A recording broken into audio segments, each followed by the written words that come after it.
अस्सलामुअलैकुम सामीन। 3 मुहर्रम हराम और 22 जुलाई है।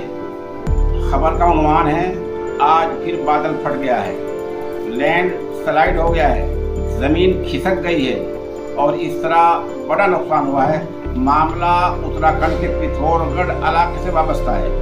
खबर थोड़ी तफसील से सुनिए। रियासत उत्तराखंड के पिथौरागढ़ इलाके में देर रात बादल फट गया है। बताया जा रहा है कि 150 मीटर सड़क बह गई है। पहाड़ से पत्थर गिरे हैं।